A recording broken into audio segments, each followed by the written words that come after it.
morning, students. We were studying chapter 9 of history, flowering of regional cultures.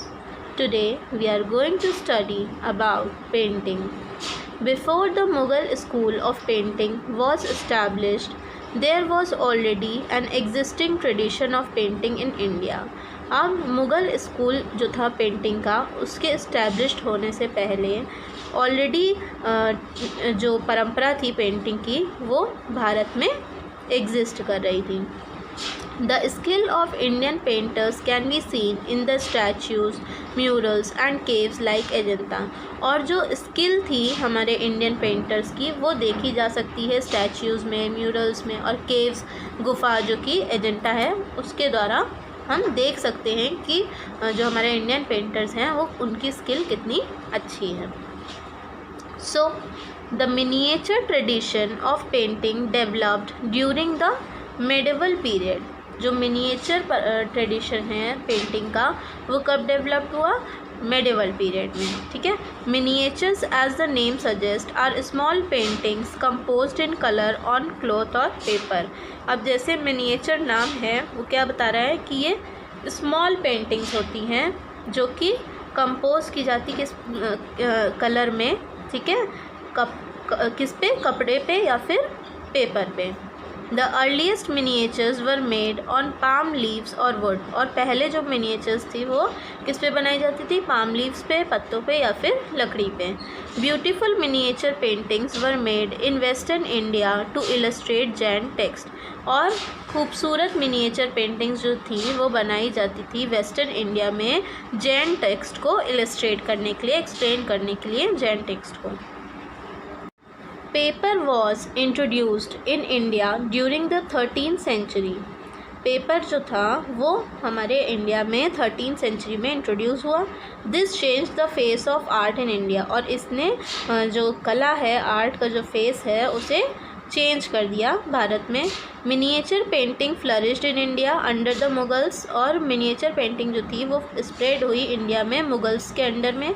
Themes such as court scenes, hunting scenes, battle scenes and various scenes of social life were shown.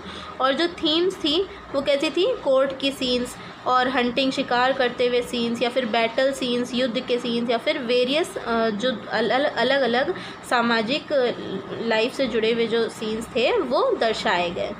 These were generally painted in bright and brilliant colours such as peacock, blue and red. अब ये जो होती थी, ये जो scenes होते थे ये ज़्यादातर ब्राइट और ब्रिलियंट कलर से पेंट किए जाते थे. मतलब खिले हुए कलर से, जो डार्क कलर्स होते हैं उनसे पेंट किए जाते थे, जैसे कि पिकॉक, ब्लू या फिर red. The Mughal school of painting is said to have started with Humayun. और जो मुग़ल स्कूल था पेंटिंग का वो कहा जाता है कि हुमायूं के द्वारा शुरू किया गया था. He became familiar with Persian art when he was living in the Safavid court of Shah Tahmasp. ठीक है. ये जो थे वो फेमिलियर हुए पर्शियन आर्ट से, पर्शियन कला से, जब वो सफाविद कोर्ट जो था शाह तहमस्प का वहाँ रहते थे. Humayun brought many Persian painters to India with him. और हुमायूं जो थे वो बहुत सारे पर्शियन पेंटर्स को अपने साथ इंडिया लाए थे. Abdul Samad and Mir Sayyid Ali were two of the most well known among them. और अब्दुल समाद और मीर सैयद अली जो थे ये उनमें से दो प्रसिद्ध थे जो उनके साथ आए थे. Akbar was a great patron of painting. Akbar जो थे वो ग्रेट पैट्रॉन थे पेंटिंग के, मतलब उनको पेंटिंग जो थी वो बहुत ज़्यादा पसंद थी और उसे सपोर्ट करते थे. It was during his reign that Persian and Indian art styles fused to form a rich mixed style.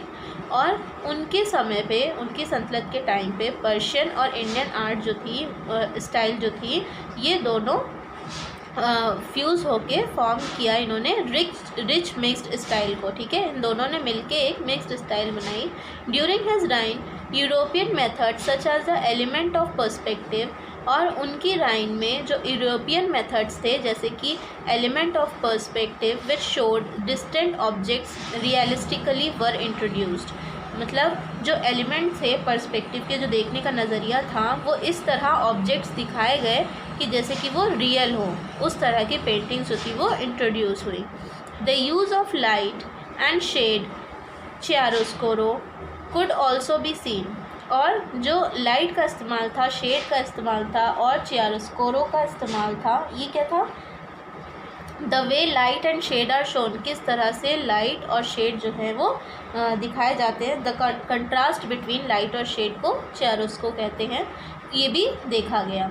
A great number of artist were employed by him, और बहुत सारे जो आर्टिस्ट थे, कलाकार जो थे, उनके द्वारा रखे गए। Some of the famous artist during his reign were, और कुछ फेमस प्रसिद्ध आर्टिस्ट उनकी संतलत के जो थे वो कौन थे? दसवंत एंड बसवंत। ठीक है, दसवंत और बसवंत जो थे वो उनके राइन के दो प्रसिद्ध आर्टिस्ट थे। Akbar commissioned many illustrated histories like the Hamzanama, the story of Amir Hamza, Prophet Muhammad's uncle।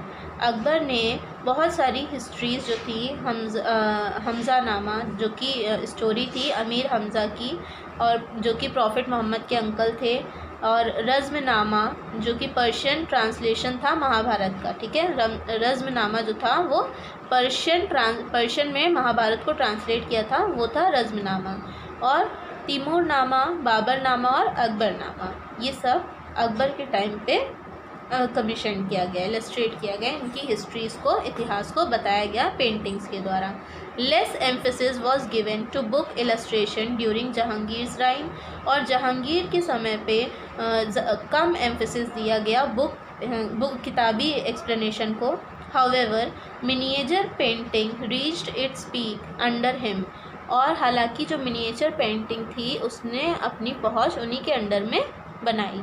Jahangir preferred court scenes, portraits and animal studies which were collected in albums, many of them with richly decorated margins, hashiyas। Mansur, Abul Hasan, Bichitr, Govardhan, Bishandas and Manohar were some of the great painters in Jahangir's court. अब जहांगीर जो थे वो ज़्यादातर court scenes को prefer करते थे, importance देते थे, पोर्ट्रेट्स को, और जो एनिमल की स्टडीज़ होती है उसको, जो कि एल्बम्स में कलेक्ट की जाती थी, और उनमें से ज़्यादातर जो थी वो बहुत अच्छी तरह से डेकोरेट की जाती थी मार्जिन से, जिसे हाशियाज भी कहते हैं। और मंसूर, अबुल हसन और विचित्र, गोवर्धन और बिशंदास और मनोहर, ये कुछ महान पेंटर्स थे जहांगीर के कोर्ट के। The Jahangirnama is an important illustrated work of his reign, और जहांगीरनामा जो था वो एक महत्वपूर्ण काम था जो कि एक्सप्लेन किया गया उनके राइन में, संतलत में। Shahjahan was more interested in architecture, Shahjahan जो थे वो ज़्यादातर आर्किटेक्चर में इंटरेस्टेड थे, but he commissioned a few paintings, लेकिन फिर भी उन्होंने कुछ पेंटिंग्स को बनवाया। These used gold and rich pigments, और उन पेंटिंग्स में गोल्ड और जो रिच पिगमेंट्स होते हैं उनका इस्तेमाल किया गया। An important illustrated work of his reign is the Padshahnama, और जो एक महत्वपूर्ण एक्सप्लेन काम था उनकी संतलत का वो था Padshahnama. Aurangzeb was not interested in painting, Aurangzeb जो थे वो पेंटिंग में इंटरेस्टेड नहीं थे। Gradually because of fading support a declining trend set in, और बाद में धीरे धीरे जैसे कि ये सपोर्ट चल रहा था, एक ट्रेंड में था पेंटिंग, तो उन्होंने ये सेट किया।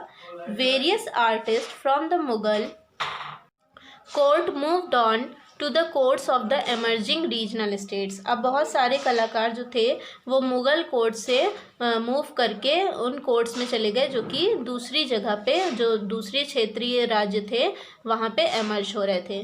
This led to the rise of Rajasthani, Pahari and Deccani schools of painting, और इससे राजस्थानी, पहाड़ी और डेक्कनी स्कूल जो थे पेंटिंग के, उनकी शुरुआत हुई। These schools were influenced by the Mughal artistic style, but at the same time they had their own distinctive characteristics as well। और ये जो स्कूल्स थे ये किससे प्रभावित हुए? मुग़ल आर्टिस्टिक स्टाइल से। मुग़ल आर्टिस्ट जो थे उनकी जो स्टाइल थी उससे प्रभावित हुए, और उसी समय पे इनके खुद के अलग अलग कैरेक्टरिस्टिक्स भी देखने को मिले। Mewar, Kota, Kishangarh, Bundi, Bikaner and Jodhpur were some important centers of the Rajasthani school of painting। Mewar, Kota, Kishangarh, Bundi, Bikaner और जोधपुर जो थे ये कुछ महत्वपूर्ण सेंटर्स थे राजस्थानी स्कूल ऑफ पेंटिंग के। Each of these schools had their own distinctive styles, और ये जितने भी कोर्स थे उनकी अपनी खुद की अलग अलग स्टाइल थी।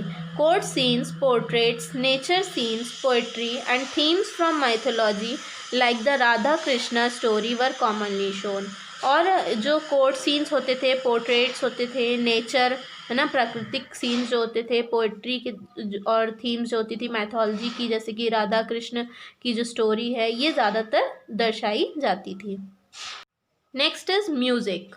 अभी इससे पहले हम लोग ने पेंटिंग के बारे में पढ़ा, now we will discuss about music. Music also flourished during this period. Music भी इसी टाइम पीरियड में फ्लरिश्ड हुई, स्प्रेड हुई। Indian music was divided into 2 branches. अब इंडियन भारतीय संगीत जो है वो 2 ब्रांचेस में डिवाइडेड है। The Hindustani school in the north and the Carnatic school in the south. Hindustani school north में और Carnatic school of music south में। With the arrival of the Turks there was a fusion of Persian, Arabic. अब जब Turks आए तब fusion हुआ जो था Persian, Arabic and central Asian musical traditions with the Indian musical form. तो जब टर्क्स आए तब पर्शियन, अरेबिक और जो सेंट्रल एशियन म्यूज़िक की जो परंपरा थी वो इंडियन म्यूज़िकल फॉर्म में आई। ठीक है, इंडियन म्यूज़िकल फॉर्म के साथ आई। The south Indian school of music was not affected by this. और जो साउथ इंडियन स्कूल था म्यूज़िक का वो इससे अफेक्ट नहीं हुआ, प्रभावित नहीं हुआ। New musical instruments such as the rabab and the sarangi were introduced by the Turks. और जो नए म्यूज़िकल इंस्ट्रूमेंट्स थे जैसे कि रबाब और सारंगी, ये टर्क्स के द्वारा इंट्रोड्यूस किए गए। Amir Khusrau was a famous poet and musician. Amir Khusrau जो थे वो बहुत ही फेमस कवि थे और म्यूजिशियन थे, कलाकार थे। He was a disciple of the Sufi saint Nizamuddin Auliya. और ये जो थे डिसिपल थे किसके, सूफी संत जो थे निज़ामुद्दीन औलिया के। He combined Persian, Arabic and Indian melodies and produced several new ragas. और इन्होंने पर्शियन, अरेबिक और इंडियन मेलोडीज़ जो है उसे क्या किया, कंबाइन कर दिया, एक साथ जोड़ दिया था और कई सारे राग को प्रोड्यूस किया था उससे। राग्स क्या होते हैं, type of melodies in Indian music. ठीक है, जो टाइप्स होते हैं मेलोडी के इंडियन म्यूज़िक में उसको प्रोड्यूस किया। He also helped in popularising a new form of music called qawwalis. और उन्होंने मदद की प्रसिद्ध करने में एक नए फॉर्म को म्यूज़िक के, जिसे कहा गया qawwalis. The Bhakti and Sufi movements also contributed to popular music. और भक्ति और जो सूफ़ी आंदोलन थे उन्होंने भी एक प्रसिद्ध कला जो म्यूज़िक थी उसमें कंट्रीब्यूशन दिया।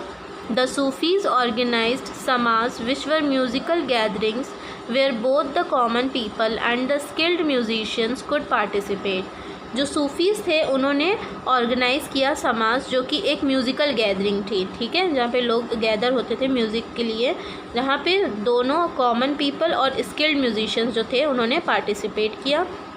भक्ति saints like Chaitanya and Mirabai used music to spread their message. Bhakti संत चैतन्य और मीराबाई ने अपनी म्यूज़िक का इस्तेमाल किया अपने संदेश को पहुंचाने के लिए। They compose many devotional songs for their god. इन्होंने कई भक्ति गीत जो है वो कंपोज किए अपने भगवान के लिए। चैतन्य पॉपुलराइज्ड द प्रैक्टिस ऑफ कीर्तन वेयर डिवोशनल सॉन्ग्स वर संग अमंग लार्ज गैदरिंग्स। और चैतन्य ने प्रसिद्ध किए कीर्तन प्रैक्टिस को, जो कि भक्ति गीत की एक प्रथा थी जिसमें जो कीर्तन है जिसमें गाना गाया जाता है, भजन गाए जाते हैं एक बड़ी गैदरिंग्स में। ठीक है, the Delhi sultans and the Mughal rulers were also patrons of music. और जो दिल्ली सुल्तान्स थे और जो मुग़ल रूलर्स थे वो भी म्यूज़िक को पसंद करते थे, फॉलोअर्स थे। During the reign of Firoz Shah Tughlaq the Indian classical work Raga Darpan was translated into Persian. और फ़िरोज़ शाह की सल्तनत के समय, फ़िरोज़ शाह तुगलक की सल्तनत के समय जो इंडियन क्लासिकल वर्क था, काम था, राग दर्पण, उसे पर्शियन में ट्रांसलेट किया गया। Akbar also patronised music. Akbar भी पैट्रॉन थे म्यूज़िक के। The N.E. Akbari mentions a list of 36 highly skilled musicians at Akbar's court. N.E. Akbari जो है वो मेंशन करती है जिसमें 36 हाईली स्किल्ड म्यूजिशियन के बारे में दिया है अकबर के कोर्ट के. The most well known among them is, और उनमें से 36 जो उनके स्किल्ड म्यूजिशियंस थे उनके कोर्ट के, उसमें से जो बहुत ज़्यादा प्रसिद्ध थे वो थे Tansen, who was one of the navratnas of Akbar's court, जो कि एक नवरत्न कहे जाते थे अकबर के कोर्ट के. He sang in the dhrupad style, और वो ध्रुपद स्टाइल में गाते थे. ध्रुपद स्टाइल होती है प्राइमरली अ वोकल म्यूज़िक, ठीक है. ये एक वोकल म्यूज़िक होती है जो कि मेन के द्वारा परफॉर्म की जाती है. Praise of heroes, gods and Kings, ठीक है, किसी हीरो की या भगवान की या फिर राजा की प्रशंसा करते हुए. This style was also patronised by Raja Mansingh of Gwalior, और ये जो स्टाइल थी वो राजा मानसिंह जो थे ग्वालियर के, उनके द्वारा भी पेट्रोनाइज की गई, मतलब उनको भी ये पसंद थी. Music grew during the reign of a later Mughal king Muhammad Shah. Music जो थी वो आगे सामने आई, बढ़ी किसकी सल्तनत में? मुग़ल किंग मोहम्मद शाह के सल्तनत में. द ध्रुपद एंड ख्याल style of singing was practised by the famous singers of the medieval period. और जो ध्रुपद और ख्याल स्टाइल थी सिंगिंग की वो प्रैक्टिस की गई फेमस सिंगर्स के द्वारा मेडिवल पीरियड में. ख्याल स्टाइल क्या है? Based on list of short songs, ये जो छोटे गाने होते हैं उस पर आधारित होती है. Which the singer repeats in different ways, जो कि जो गायक होते हैं उसे रिपीट करते हैं अलग अलग तरीक़ों से, ठीक है. Shah himself composed songs under a pen name, और शाह ने भी खुद भी गाने कंपोज किए थे पेन के नाम पे. The rulers of Jaunpur and Gwalior, Sultan Hussain Sharqi and Raja Mansingh were also great patrons of music. और जो रूलर्स थे जौनपुर के, ग्वालियर के, और सुल्तान हुसैन शारकी और राजा मानसिंह, ये भी जो थे वो म्यूज़िक को पसंद करते थे, फॉलोअर्स थे. Music flourished in the states of Kashmir, Gujarat and Malwa as well. और म्यूज़िक जो थी वो और कहाँ स्टेट स्प्रेड हुई? कश्मीर राज्य में, गुजरात में, मालवा में. The use of tabla in Indian music increase towards the end of the 17th century. और जो तबला का इस्तेमाल था भारतीय संगीत में वो इंक्रीज़ हुआ, बढ़ा कब? 17th सेंचुरी की एंड में. Music was also encourage and patronize in the south. और म्यूज़िक को एनकरेज किया गया और पेट्रोनाइज किया गया साउथ में. The Vijayanagara empire was an important centre for Carnatic music. और जो विजयनगर एम्पायर है वो एक महत्वपूर्ण सेंटर है कर्नाटिक म्यूज़िक का. Chaturdandi Prakashika, a work on the Carnatic school of music was written in the 17th century. और चतुर्दंडी प्रकाशिका ये एक काम था कर्नाटिक स्कूल ऑफ म्यूज़िक का जो कि 17th सेंचुरी में लिखा गया था. So students, I hope you have understood this much. Now we will continue this chapter tomorrow. Thank you.